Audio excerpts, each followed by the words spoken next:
ഭരണം 100 ദിവസം പിന്നിട്ടിട്ടും നിർണായക ബോർഡ് കോർപ്പറേഷൻ പദവികളിൽ നിയമനം നടത്തിയിട്ടില്ല UDF സർക്കാർ. KTDC മുതൽ ചലച്ചിത്ര അക്കാദമി, സാഹിത്യ അക്കാദമി വരെയുള്ള പ്രധാനപ്പെട്ട സ്ഥാപനങ്ങളിലെല്ലാം അധ്യക്ഷ പദവികൾ ഒഴിഞ്ഞുകിടക്കുകയാണ്.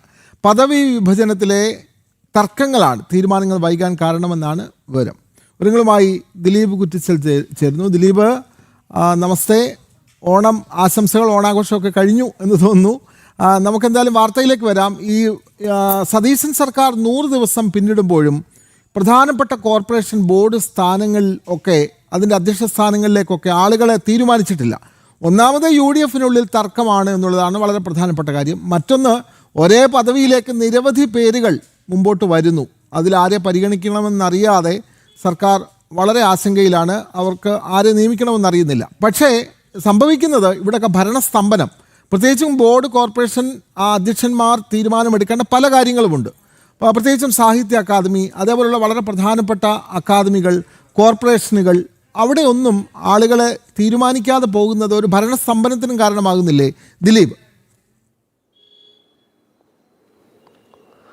വിനോദ്, രാഖി, ആദ്യമേ വെരി ഗുഡ് മോർണിംഗ്. അതിൽ വിനോദ് സൂചിപ്പിച്ച കാര്യമാണ് ഏറ്റവും പ്രധാനപ്പെട്ടത്. പ്രത്യേകിച്ച് അതായത് UDF സർക്കാർ അധികാരത്തിലെത്തിയിട്ട് ഏകദേശം 100 ദിവസം പിന്നിട്ടിരിക്കുകയാണ്. എന്നിട്ട് പോലും പ്രധാനപ്പെട്ട കോർപ്പറേഷനുകളിൽ അധ്യക്ഷന്മാരെ നിയമിക്കാൻ സാധിച്ചില്ല എന്ന് പറയുന്നത് ഏറ്റവും നിർഭാഗ്യവശാൽ ഏറ്റവും പരാജയമെന്ന് തന്നെ പറയേണ്ടി വരും. പ്രത്യേകിച്ച് ഇപ്പോൾ ഓണമാണ്. അപ്പോൾ KTDCയുടെ പങ്ക് എത്രത്തോളം വലുതാണ് എന്ന് നമുക്ക് എല്ലാവർക്കും അറിയാം. ടൂറിസം മേഖലയിൽ ഏറ്റവും കൂടുതൽ വരുമാനം ലഭിക്കുന്നത് ഈ ഓണക്കാലഘട്ടത്തിലാണ്. അപ്പോൾ KTDCക്ക് എത്രത്തോളം പങ്കുണ്ട് ഈ ഒരു ഓണ സമയത്ത് എന്ന് നമുക്ക് എല്ലാവർക്കും അറിയാവുന്ന ഒരു വിഷയം തന്നെയാണ്.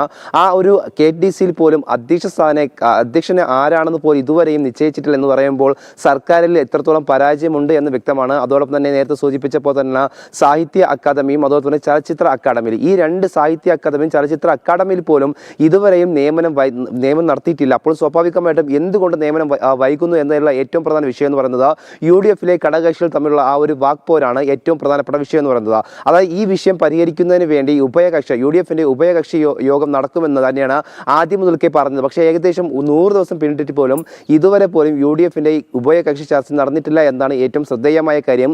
ഇങ്ങനെ വൈകുമ്പോൾ സ്വാഭാവികമായിട്ടും ഈ സാമ്പത്തികപരമായിട്ടും മെച്ചപ്പെടാൻ സാധ്യത കുറവ് എന്നതടക്കമുള്ള കാര്യമാണ് വ്യക്തമാക്കുന്നത്. നിലവിൽ എന്തായാലും UDFലെ ഏറ്റവും പ്രധാന കക്ഷിയായ മുസ്ലിം ലീഗാണ് ഇടഞ്ഞു നിൽക്കുന്നത്. ഈ മുസ്ലിം ലീഗിനെ അനുനയിപ്പിക്കാനുള്ള ശ്രമമാണ് നടത്തിക്കൊണ്ടിരിക്കുന്നതെങ്കിൽ പോലും അത് പരാജയപ്പെട്ടിരിക്കുന്നു. അതായത് UDFനെ മുഴുവനായിട്ട് മുസ്ലിം ലീഗ് വിഴുങ്ങുമോ ഇല്ലയോ എന്നാണ് ഇനി അറിയേണ്ടത്. പ്രത്യേകിച്ച് ആദ്യം മുതൽക്കേ തന്നെ ഏറ്റവും ശക്തരായ ഒരു ഘടകകക്ഷിയാണ് മുസ്ലിം ലീഗ്.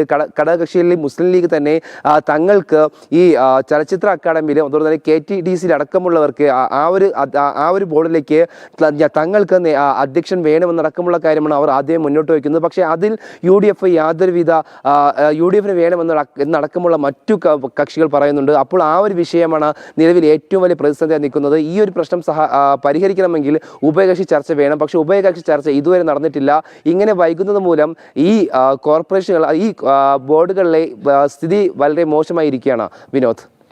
അതെ, ബോർഡ് കോർപ്പറേഷൻ സ്ഥാനങ്ങളിലേക്ക് അധ്യക്ഷന്മാരെ തീരുമാനിക്കാതെ പോകുന്നത് ഭരണസ്തംഭനത്തിന് കാരണമാകുന്നു. UDFനുള്ളിലെ തർക്കമാണ് ഇതിന് കാരണം. ഭരണം 100 ദിവസം പിന്നിടുമ്പോഴും വളരെ പ്രധാനപ്പെട്ട ബോർഡ് കോർപ്പറേഷൻ സ്ഥാനങ്ങളിലേക്ക് ആളുകളെ തീരുമാനിക്കാൻ കഴിയുന്നില്ല എന്നുള്ളത് എന്തുകൊണ്ടാണെന്നാണ്. അതെ, തർക്കമാണ്. UDFലെ തർക്കമുണ്ട്. പിന്നെ ഒരേ സ്ഥാനത്തിന് വേണ്ടി നിരവധി ആളുകൾ ഇടിക്കുന്നുമുണ്ട്.